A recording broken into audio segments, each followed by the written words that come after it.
আপনারা দেখছেন আরকি নিউজ বাংলা। বিস্ফোরিত হইতে আমার অফিসার ভালোভাবে আহত হইছে। আমার কাছে পিকচার আছে, ডিসি মিডিয়ার কাছে আছে। এখন নিয়ে যান। আপনারা এই খবরটা প্রকাশ করে সাথে অনুরোধ করেন যারা এই ধরনের কাজ করে তাদেরকে নিবৃত্ত করেন যে ভাই তোমরা এই কাজগুলো করো না, জনগণের উপরেও করো না, পুলিশের উপরেও করো না। দুর্বৃত্তদের জন্য আইন প্রয়োগ করব।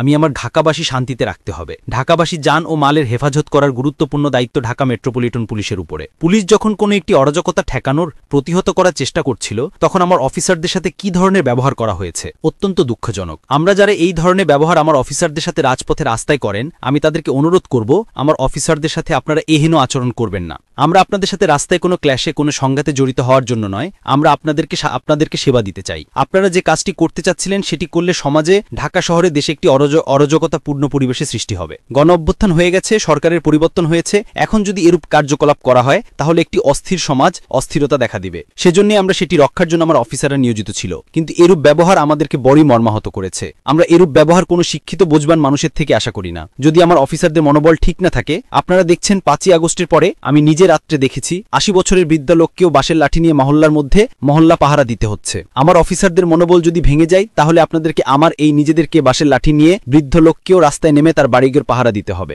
সো যারা এই ধরনের দুর্বৃত্তায়নের কাজ করতেছেন, বটকেলম্যান আমার লোকের মনোবল ভাঙার জন্য চেষ্টা করতেছেন, প্লিজ তাদের কাছে আমার অনুরোধ আপনারা এইরূপ কাজটি করবেন না। আসুন আমরা সবাই মিলে চেষ্টা করি নিরাপদ থাকার জন্য, ভালো থাকার জন্য। ঢাকা মেট্রোপলিটন পুলিশ অভ্যুত্থানের পরে অনেক ভঙ্গুর অবস্থায় ছিল। আমাদের অনেক চেষ্টায়, অনেক কষ্টের ফলে আপনাদের সহযোগিতায় আজকে পুলিশ অফিসাররা মনোবল ফিরে পেয়েছে। আর এই মনোবলকে ভাঙার চেষ্টা প্লিজ করবেন না।